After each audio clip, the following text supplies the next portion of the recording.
پاک علیہ الصلوۃ والسلام کا فرمان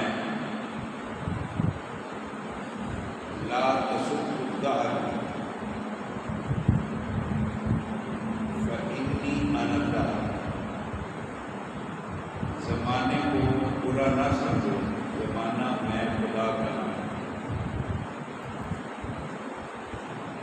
اس لیے کسی سال کو کسی مسلمان کا بچہ، بھائی، عزیز، بیوی، کوئی بھی رشتہ دار کسی بھی مصیبت میں مبتلا ہو جائے یا موت کا شکار ہو جائے یا دنیاوی مسائل کا شکار ہو جائے، جس کا عزیز یا جو بندہ خود کسی مصیبت میں مبتلا ہوا ہے، وہ تو کہے گا کہ یہ زمانہ میرے اوپر بڑا سخت ہے، لیکن اسی وقت میں، اسی منٹ میں، اسی مہینے میں، اسی سال میں دوسرا مسلمان بڑا خوش ہے، اللہ نے مجھے اولاد بھی دے دی، اللہ نے مجھے دولت بھی دے دی، اللہ نے مجھے کاروبار بھی دے دیا، اللہ نے مجھے جلال بھی دے دیا۔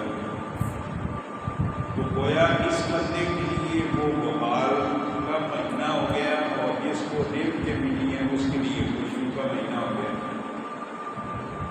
تو حیثیت کل ہر بندہ کسی سال کو یا مہینے کو یا ہفتے کو یا دن کو یا گھنٹے کو منحوس قرار دے دے، تو یہ اس کی اپنی ضمیر کی، اپنی گندی سوچ کی یا اپنے گندے کرتوت کی یہ عکاسی کرتا ہے۔ آپ دنیاوی مسائل سے یہ بات ذرا اس پر غور کریں کہ آسمان سے جب بارش برستی ہے تو کمی بیشی تو بعض جگہ زیادہ ہو گئی، بعض جگہ تھوڑی ہو گئی، بعض جگہ اولے پڑ گئے، بعض جگہ موٹی موٹی بوندا باندی ہو گئی، بعض آندھی کے ساتھ بارش آئی، بعض جگہ آندھی کے بغیر آ گئی، لیکن بحیثیت بارش میں اس میں کوئی کمی نہیں۔ یہ نہیں کہ کسی جگہ تو زمین ہی اٹھ گئی، زمین ہی بنجر ہو گئی، اور کسی جگہ جو ہے نا وہ زمین انبار بھی ہو گئی اور وہاں سبزی اور فصلیں بھی اگنی شروع ہو گئی۔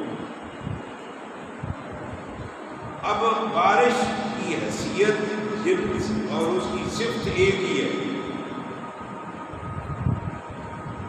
یہ فضیلت زمین کی ہے، بعض زمین زرخیز ہوتی ہے، بعض بنجر ہوتی ہے۔ تو بنجر زمین پر جب بارش برستی ہے تو وہاں خاردار، انڈے دار درخت اگتی ہے جھاڑیوں کی شکل میں، اور جو زرخیز زمین ہوتی ہے وہاں پھل پھول یا زمیندار کا بویا ہوا بیج جو ہے وہ اگتا ہے۔ تو زمانہ بحیثیت زمانہ سب کے لیے یکساں ہے، کسی کے لیے وبال، کسی لیے آزمائش، کسی کے لیے پریشانی اور کسی کے لیے خوشی اور راحت اور سکون۔ یہ بندے کا اپنا کمایا ہوا عمل ہے، اور اس کے رد عمل میں اللہ فیصلے فرماتا ہے۔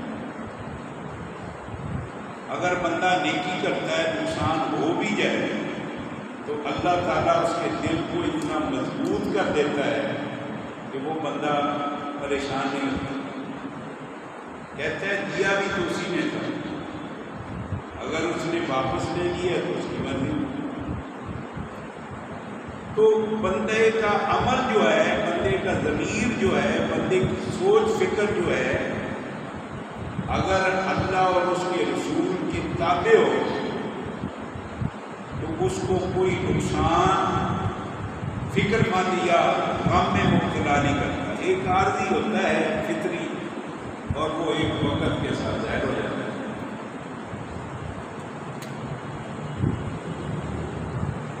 تو یہ سفر کے مہینے میں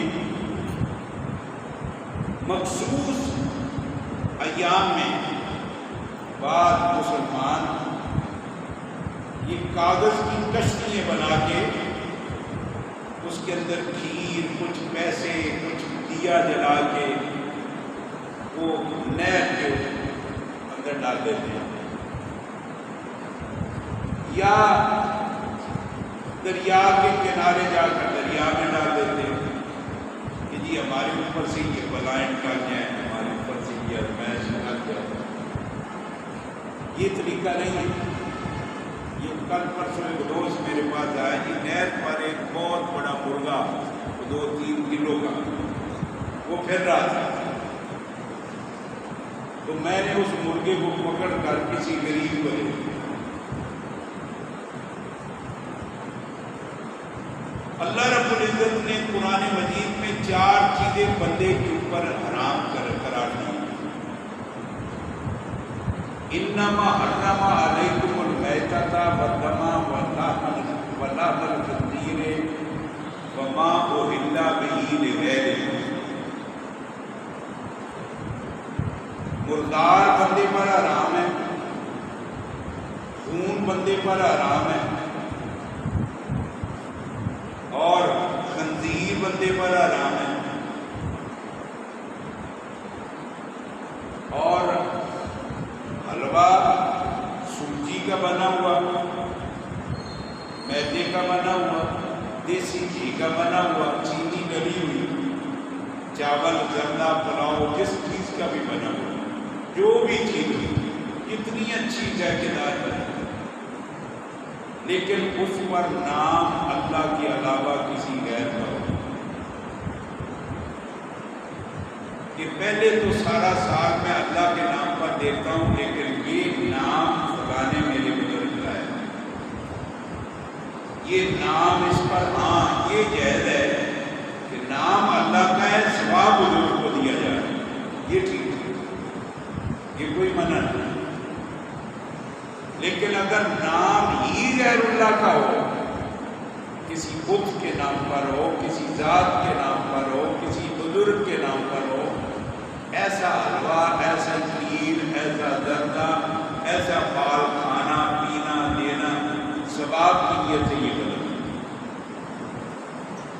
اب جاندار چیز کو دریا پُر کر دینا کہ یہ مچھلیاں اس زندے کو کھا لیں گی اور میرے اوپر آفات کر جائے گی، یا بکرا کسی نہر میں پھینک دینا جاندار ذبح کیے بغیر، یہ اللہ کی طرف سے ناراضگی ہے۔ حلال چیز کو، جاندار چیز کو زندہ شکل میں درندوں کے سپرد کر دینا اور وہ اس کو ہڑپ کر دینا۔ حلال چیز مسلمان کے لیے بنی ہے، انسان کے لیے بنی ہے، اس کو ذبح کر کے پکا کے فقراء کو تقسیم کرو، ثواب ہے۔ اگر نفلی صدقہ ہے تو امیر بھی کھا سکتے ہیں اور خود بھی بندہ کھا سکتا ہے، اور اگر منت مانی ہوئی ہے، منت حقیقی ہے، اس میں بندہ خود شریک نہیں ہو سکتا، وہ فقراء کے لیے۔ جس طرح سیدہ فاطمہ کو زہرا نے حضرت حسنین رضی اللہ عنہما دونوں کے لیے منت مانی کہ یا اللہ اگر یہ دونوں میرے بیٹے صحت یاب ہو جائیں تو میں تیرے نام پر منت مانتی ہوں کہ میں اتنے روزے رکھوں گی اور تیرے نام پر رکھوں گی اور ان کو تو صحت عطا فرما دے۔ چنانچہ شیر خدا نے بھی 3 روزے رکھے، سیدہ فاطمہ نے بھی روزے رکھے۔ گھر میں جو روٹی پکاتے تھے عین افطاری کے وقت سائل آ جاتا تھا، ایک دن قیدی آ گیا، ایک دن مسافر آ گیا، ایک دن مسکین آ گیا، تو تینوں روزے خالی پیٹ صرف پانی کی بوند سے افطار کیے، اور جو وہ روٹی پکائی ہوتی تھی وہ فقراء اور مساکین کو اور اسیروں کو تقسیم کر دیتے۔ تو منت بالکل جائز ہے، لیکن اللہ کے نام، نبی پاک کی سنت کے مطابق اپنا رزق کھلاؤ فقیروں کو، مسکینوں کو، اسیروں کو اور مسافروں کو، لیکن اللہ کے نام پر، غیر اللہ کے نام پر نہیں۔ یہ نہ جائے، نام اللہ کا لو، ہم قربانی کرتے ہیں، لیکن یہ قربانی ہماری حضرت ابراہیم علیہ السلام کی سنت ہے، اور حضرت ابراہیم علیہ السلام نے اپنی ماں کو چھوڑا، اپنے باپ کو چھوڑا، اپنی برادری کو چھوڑا، اپنے کنبے قبیلے کو چھوڑا، اپنے وطن امن چمن کو چھوڑا، اپنا سکون چھوڑا، حتیٰ کہ اپنے آپ کو آگ میں ڈلوا لیا، لیکن احد اللہ وحدہ لا شریک، اللہ وحدہ لا شریک، اللہ وحدہ لا شریک، اللہ ہی میرا مددگار، اللہ ہی میرا مشکل کشا، اللہ ہی مجھے بیماری سے صحت دینے والا، اللہ ہی مجھے کھانا کھلانے والا، اللہ ہی مجھے پیاس کی شکل میں پانی دینے والا، اور اللہ ہی قیامت والے دن دوبارہ مجھے زندہ کرنے والا۔ اسی نعرے پر حضرت ابراہیم علیہ السلام نے دنیا چھوڑی۔ جب آپ دنیا سے چلے گئے تو حضرت ابراہیم علیہ السلام کا آخری عمل وہ قربانی تھا، اور قربانی کس کے نام پر تھی بھائی؟ حضرت ابراہیم علیہ السلام نے اپنے بیٹے کو مخاطب کر کے کہا، یا بنیا انی ارا فی المنام انی اذبحک، اے میرے بیٹے میں خواب میں دیکھ رہا ہوں کہ میں تجھے اللہ کے نام پر ذبح کر رہا ہوں۔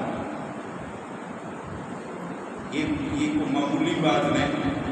اب انبیاء کا خواب اور نبی ہی سننے والا، اسماعیل بھی نبی، باپ بھی نبی، باپ اپنا خواب بیٹے کو سنا رہا ہے، یا بنیا اے میرے دل کے ٹکڑے، اے میرے بیٹے، انی ارا فی المنام، میں خواب میں دیکھ رہا ہوں، انی اذبحک،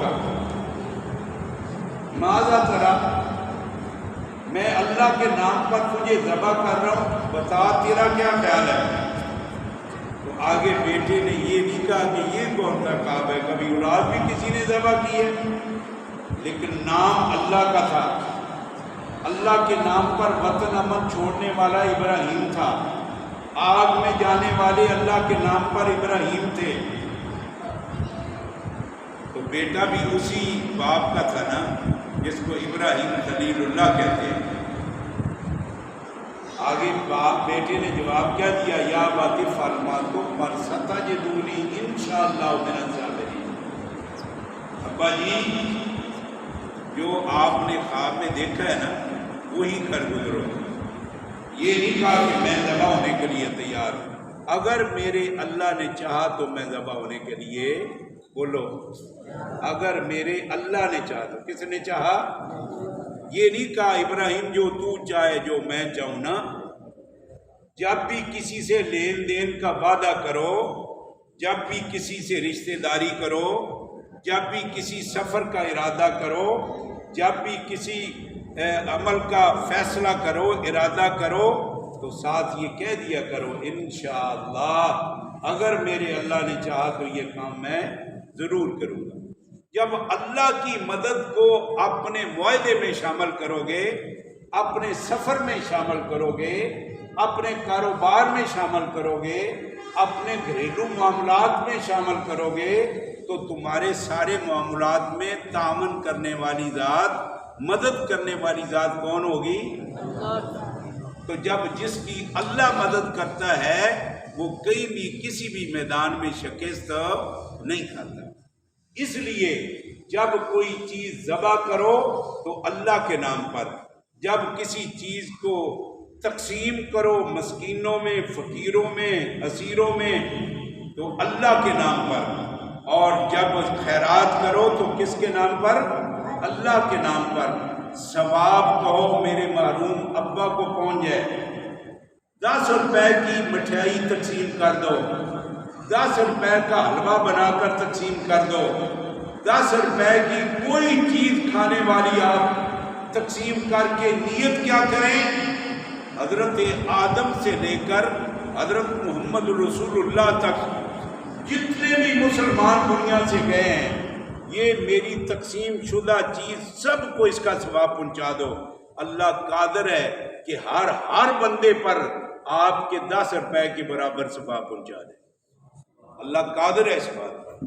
یہ نہیں ہے کہ 10 روپے کی چیز تقسیم کی ہے تو میں نے اِسالے ثواب کر دیا ہے اربوں انسانوں کو. اللہ قادر ہے کہ آپ کی چیز کو اتنا وسیع کر دے کہ سب کو برابر ثواب پہنچا دے. یہ آپ کی نیت پر فیصلہ میرا اللہ کرے گا. اگلی بات، حضرت نبی پاک علیہ السلام نے جنگ تبوک کے موقع پر چندے کی اپیل کی تو صدیق اکبر رضی اللہ تعالیٰ عنہ اپنے گھر کا سارا مال لے آئے، حضرت عمر آدھا لے آئے. ایک صحابی نے اپنے گھر میں دیکھا کہ گھر میں کوئی چیز ہی کوئی نہیں ہے، کھانے کی چیز کوئی نہیں ہے، پینے کی چیز کوئی نہیں ہے، پہننے کی چیز کوئی نہیں ہے، اوڑھنے کی چیز کوئی نہیں ہے، سواری میں کام آنے کی چیز کوئی نہیں ہے، کپڑا کوئی نہیں ہے، جوتا کوئی نہیں ہے، غریب ہوں، مسکین ہوں، میرے آقا نے اپیل کر دی ہے چندے کی، تو کروں کیا؟ دل میں سوچتا رہا، آنکھیں برستی رہیں، روتا رہا. اللہ میں اتنا کمزور ہوں کہ میں آج رسول اللہ کی زبان سے نکلی ہوئی اپیل کو پورا نہ کر سکوں. دل میں ایسے ایک جذبہ اٹھا، ایک ابال اٹھا کہ بازار میں چلا گیا، مزدوری شروع کر دی. سارا دن مزدوری کی، رات شام کے وقت تھوڑا سا مقدار میں کھجوریں لے کر آ گیا. 2-4 کھجوریں گھر والوں کو دی اور باقی کھجوریں حضور پاک کی خدمت میں پیش کر دی. یا رسول اللہ گھر میں کچھ نہیں تھا، مزدوری کی ہے، آپ نے حکم فرمایا ہے کہ چندہ دو دین کے خدمت کے لیے، دین کی اشاعت کے لیے، دین کے غلبے کے لیے اپنا اپنا حصہ ڈالو. تو میرے پاس تو یہی تھا، آپ یہ قبول فرما لیں. حضور نے فرمایا بلال یہ اتنا اللہ کو محبوب یہ صدقہ ہے، اس بندے کی یہ کمائی اللہ کو اتنی پیاری لگی ہے. ابھی جبرائیل مجھے کہہ گیا کہ یہ جتنا ڈھیر مسجد نبی میں لگا ہوا ہے یہ سارا اکٹھا کر لو، جو میرا یہ صحابی لے کر آیا سب سے زیادہ اوپر اس کو رکھو، مجھے سب سے زیادہ محبوب یہی مال ہے. تو فیصلے اللہ کرتے ہیں بندے کی نیت پر. جو بندہ اپنی صحیح نیت کے ساتھ اپنے رب کے نام پر دیتا ہے اور تقسیم فقراء اور مساکین، ایک کو نہیں، دو کو نہیں، اپنے رشتہ داروں کو بھی، اپنے محرومین کو بھی، اپنے بچھڑے ہوئے جوانوں کے لیے بھی 1000 نہیں، 10,000 نہیں، لاکھوں کو دے دو، سب کو برابر اللہ ثواب پہنچا دے گا. اپنی نیت، تمہاری نیت جو ہوگی اس کے مطابق. اس لیے جو بھی چیز دو، نام کس کا ہو، بولو اللہ کا نام بھی لینا بہت بڑی عبادت ہے، یہ بھی گناہوں کا کفارہ ہے. تو یہ سفر کا مہینہ جو ہے، اس مہینے کو مخصوص کر کے خیرات کرنا یہ بالکل غلط ہے. اس کا شریعت میں کوئی وجود نہیں، کسی حدیث میں، کسی ائمہ کے اقوال میں یہ کوئی نہیں ہے. یہ ساری من گھڑتا ہے سے روایتیں. اگلی بات، ہم لوگ، میں لوگ دوستوں کے پاس اگلے دن گیا ہوں تو میرے دوست ساتھ تھے، تو وہاں بیٹھے تو مجھے نا ایسے شک سا پڑا، یہ کیسے لوگ ہیں. تو وہ کہنے لگے نہیں حضرت آپ کھا پی لے، پانی شانی پیے آپ، ہم وہ نہیں ہیں جو آپ سمجھتے ہیں. میں نے کہا پھر آپ کیا ہیں؟ کہتے جی 1 محرم سے لے کر 10 محرم تک ہم نیاز مانگ سکتے. اب 1 محرم سے 10 محرم تک تو اللہ آپ کی نیاز قبول کرتا ہے. 11 محرم کو اللہ نے دفتر اپنا بند کر دیا. بولو 11 محرم کو اللہ نے سارے ثواب قبول کرنے والا دفتر بند کر دیا. کوئی اللہ 10 کو تھا، کوئی 11 کو ہے، کوئی 1 کو تھا، کوئی 2 کو ہے، کوئی 3 کو ہے، کوئی 4 کو ہے، اور وہی سفر میں اللہ ہے، کوئی محرم میں اللہ ہے. تو یہ اللہ اتنا چھوٹا تو ہے نہیں کہ پرچون کی دکان پہ بیٹھے، تھوک کی دکان پہ نہ بیٹھے، اور تھوک کی دکان پہ بیٹھ جائے اور پرچون کی دکان پر نہ بیٹھے. اور میاں اللہ تو وہ ہے جو باشی نبی کے چچا کو قتل کر کے توبہ طائب ہو کر سامنے آئے تو اللہ فرما دے میرے محمد کریم تو رؤوف الرحیم ہے تو میں رب العالمین ہوں، تو فرج پہ معاف کر دے، عرض پہ میں خدا معاف کر دے۔ اللہ کا دفتر تو ہر وقت کھلا ہوا ہے۔ یکم محرم کو نیاز تقسیم کرو یا 11 کو کرو، 12 کو کرو، 13 کو کرو، سفر میں کرو، ربیع الاول میں کرو، ربیع الاخر میں کرو، جب چاہو جنگل میں کرو، شہر میں کرو، مدرسے میں کرو، دھرتی میں کرو، اجاڑ میں کرو، آبادی میں کرو، اکیلے بیٹھ کے کرو، اجتماع میں کرو، میری اور آپ کی اگر نیت ٹھیک ہے، رب کے نام پر دے رہے ہیں، وہ ہماری بخشش کا ذریعہ بھی بنے گا اور ثواب کا ذریعہ بھی بنے گا۔ اس لیے ان چیزوں کا میرے بھائیوں خیال کرو، اور یہی دین ہے میرے نبی نے جس پر 23 سالہ دور نبوت میں تکلیفیں اٹھائیں، فاقے کاٹے، گھر سے بے گھر ہوئے، در سے بے در ہوئے، اور بیت اللہ جیسی مقدس مقام کو میرے نبی نے اسی دین کے لیے چھوڑا۔ آپ کو پتہ ہے کہ یہ بیت اللہ ہے اور وہ سامنے نبی پاک علیہ السلام کا گھر ہے جہاں ہم پیدا ہوئے۔ 40 سال تک بیت اللہ پر صبح اٹھتے ہی نظر پڑتی تھی تو محمد رسول اللہ کی پڑتی تھی، بالکل سامنے حضور پاک کا گھر ہے۔ آج کل لائبریری بنی ہوئی ہے، اور جہاں سے جبرائیل امین آپ کو معراج کے لے گئے یہ بیت اللہ ہے، اور یہ ساتھ وہ پلر ہے جہاں آج بھی کوئی رنگ روپ بھی نہیں ہوا۔ وہیں سے حتیم میں جبرائیل امین آئے اور آپ کو سدرۃ المنتہا پہ لے گئے، وہی جگہ ہے۔ لیکن اتنی مقدس مقامات تو وہاں کے لوگ آپ کو صدیق بھی کہہ رہے ہیں، امین بھی کہہ رہے ہیں، لیکن آپ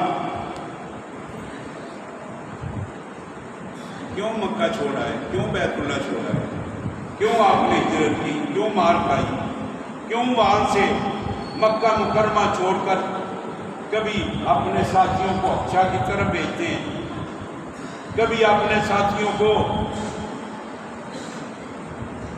مدینہ جانے کی اجازت دیتے ہیں؟ کیوں؟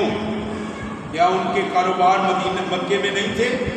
کیا ان کی زمینیں اور ان کے باغات مکے میں نہیں تھے؟ کیا ان کے گھر بار آل اولاد برادری عزیز و اقارب مکے میں نہیں تھے؟ سب کو خیر بات کہہ دیا۔ نہیں چاہیے ہمیں دین کے مقابلے میں چچا، نہیں چاہیے ہمیں دین کے مقابلے میں کھجوروں کے باغات، نہیں چاہیے ہمیں زمین کے مربے، نہیں چاہیے ہمیں تجارت و عدالت، نہیں چاہیے ہمیں حکومت اور چدراٹ، نبی کے مقابلے میں کوئی حقیقت نہیں ہے، سب چھوڑی۔ اور جب امتحان ہوتا ہے نا بندے کا، وہ امتحان لینے والا اللہ بھی بڑے امتحان لیتا ہے۔ ہم چھوٹے درجے کے لوگ ہیں، اپنے ساتھیوں کا مخلصوں کا امتحان لیتے ہیں۔ ایک بزرگ نے بڑا واقعہ لکھے امتحان لینے کے لیے، کہا کہ سلطان محمود غزنوی ایک بڑا نیک بادشاہ تھا، سومناتھ کا مندر اس نے فتح کیا، تو اس سومناتھ مندر سے ایک خوبصورت قیمتی ہیرا نکلا، بڑا قیمتی، تو اس نے اپنی مملکت کے خزانے میں اس کو محفوظ کیا۔ آج کل تو ہدیہ تحفہ ملتے ہیں تو ہمارے ملک کے سربراہان سیاسی لیڈر اپنے گھر بھیج دیتے ہیں رنا کو خوش کرنے واسطے۔ یہ رنا بھی بڑیا فتنیاں نے، فتنہ اور نہیں، اکثر و بیشتر بندے کے اعمال برباد کر دیتی ہے، بندے کو رسوا بھی کر دیتی ہے۔ اور بعض اچھی خواتین صالحات اگر نبی نہیں ہوئی تو نبیوں کی ماں ضرور ہوئی، اچھی بھی ہیں بہت، ان کی مثلی کوئی نہیں ملتی۔ اب سومناتھ کا مندر جو ہے وہ فتح کیا سلطان محمود غزنوی نے، اس سے بڑا ہیرا نکلا۔ اب ہیرا اس نے اپنے بادشاہت کے خزانے میں محفوظ کیا، اس کی بڑی حفاظت کے لیے متوع معمور کیے۔ صورت معمور کیے. ایک وزیر تھا سلطان محمود غزنوی کا، ایاز. اب یہ ایاز جو ہے چھوٹی عمر ہے، جوان ہے، زیرک ہے، سمجھدار ہے، عقل مند ہے، دانا ہے، لیکن اس سے بڑی عمر کے وزراء وہ نیچے بیٹھتے ہیں، اور یہ چھوٹی عمر کا ایاز جو ہے یہ بادشاہ کے ساتھ تخت پہ بیٹھتا ہے. بڑا اعزاز اس کو ملا، بڑی عزت اس کو ملی. ہر معاملے میں سلطان محمود غزنوی ایاز سے مشورہ لیتا ہے. اور علامہ اقبال نے یہی کہا تھا نا، ایک ہی سب میں کھڑے ہو گئے محمود و ایاز، نہ بندہ رہا نہ بندہ نواز. اب وہ تو نوکر ہے، ملازم ہے، متحد ہے، لیکن بادشاہ سلطان محمود غزنوی اس کو اپنے ساتھ رکھتا ہے. بڑی عمر کے وزراء نے کہا کہ بادشاہ جی بڑا ظلم کر دیو ساڑھے نال. سلطان محمود نے کہا وہ کیسے؟ کہا ہم بڑی عمر کے تجربہ کار ہیں، آپ کے وفادار ہیں، بڑی دیر سے آپ کی حکومت میں، بڑی دیر سے آپ کے ساتھ چل رہے ہیں. ہم نیچے ہوتے ہیں اور کل کا بچہ اتنے بیٹھا ہوتا ہے، سٹیج پہ بیٹھا ہوتا ہے.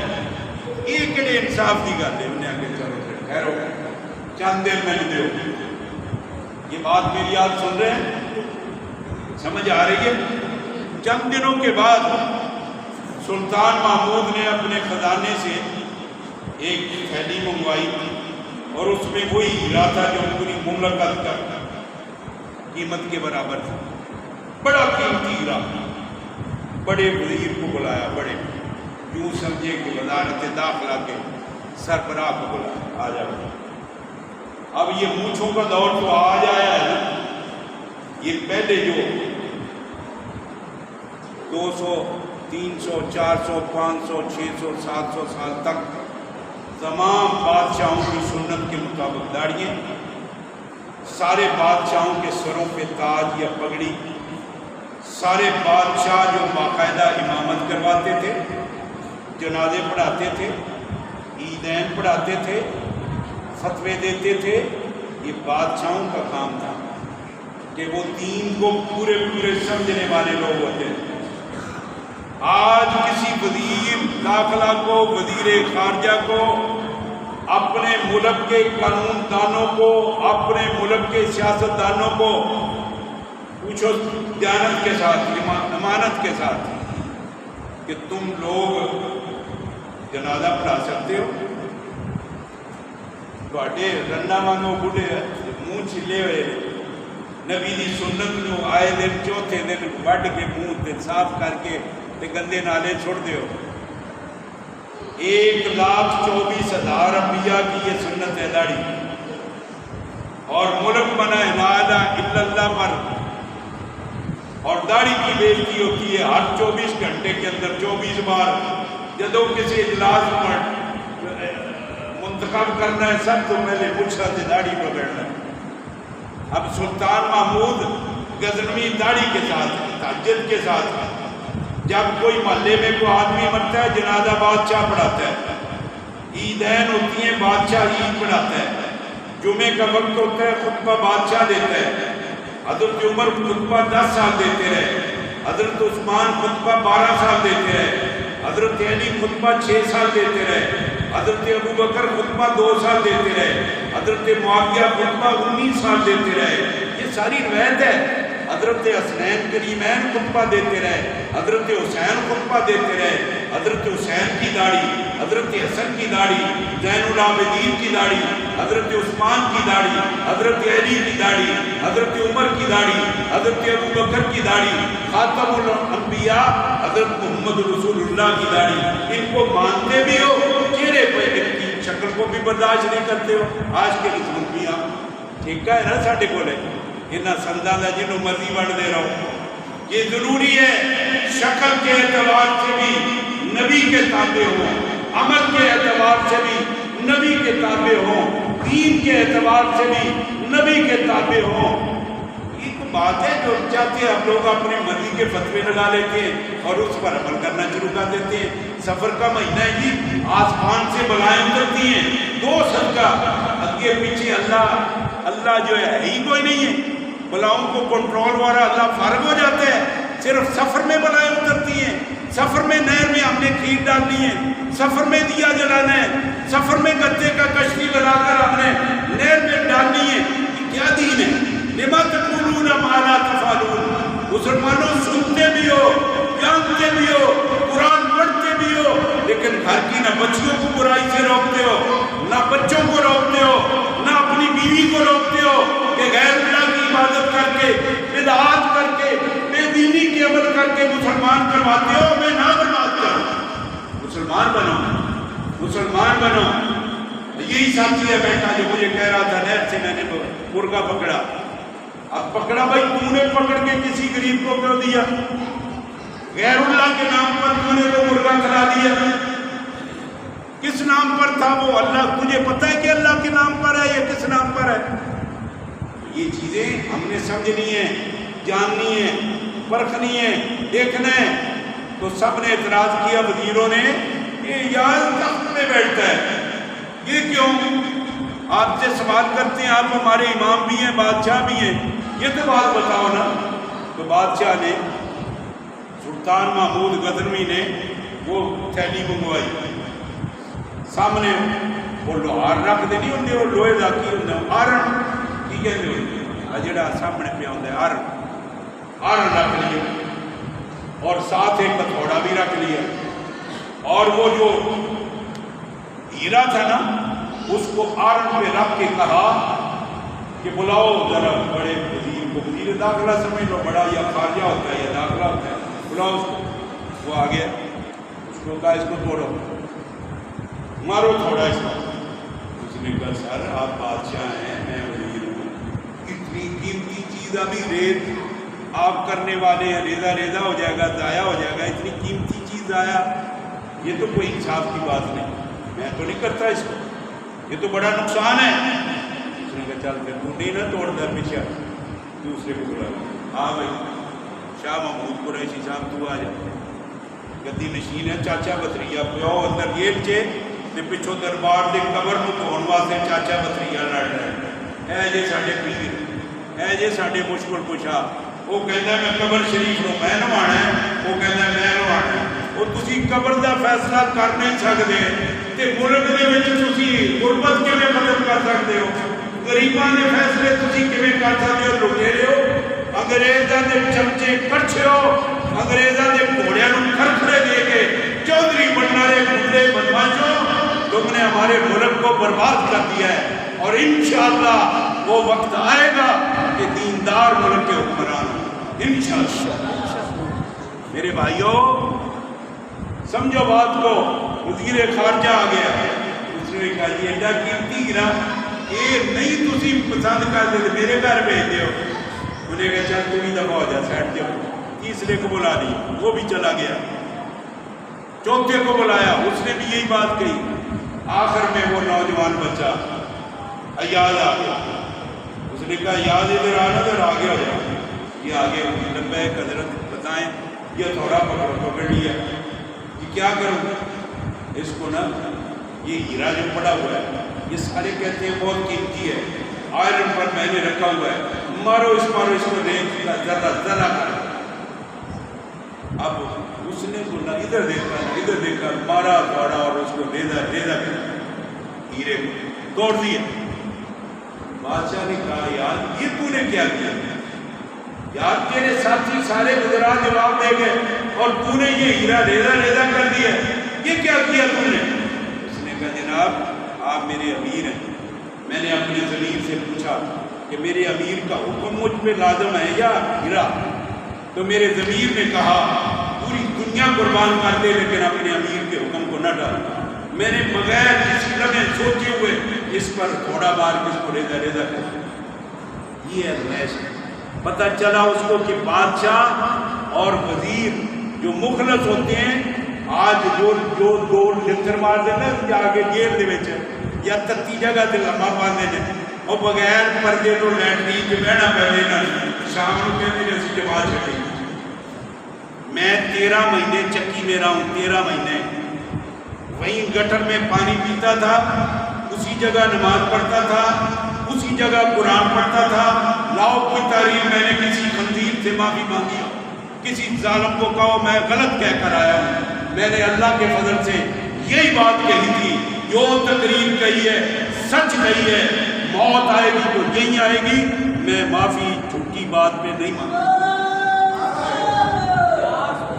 میرے بھائیوں بات یہ ہے کہ یہ بغیرت عیاش لوگ ہیں عیاشی کی زندگی گزارنے والے ہیں ایک منٹ بھی دنیا کی تکلیف برداشت نہیں کر سکتے حق بات کہنی بہت مشکل ضرور ہے لیکن اس کے بدلے میں اللہ اجر بہت عطا کرتا ہے میرے نبی نے مکہ چھوڑا میرے نبی نے صفا مروہ چھوڑا میرے نبی نے جائے بدعت چھوڑی مدینے میں آئے پہلے دین اسلام مکہ تک محدود تھا میرے نبی نے جب قربانی دی مدینہ آئے پوری دنیا میں اسلام کا چرچا بلند ہوا اور نبی کے امتی قیامت کی صبح تک رہیں گے اور یہ دین اسلام کبھی بھی نہ جھکے گا نہ بکے گا نہ ختم ہوگا جب تک دنیا ہے میرے نبی کا نام بھی زندہ رہے گا اور اسلام بھی زندہ رہے گا اللہ مجھے اور آپ کو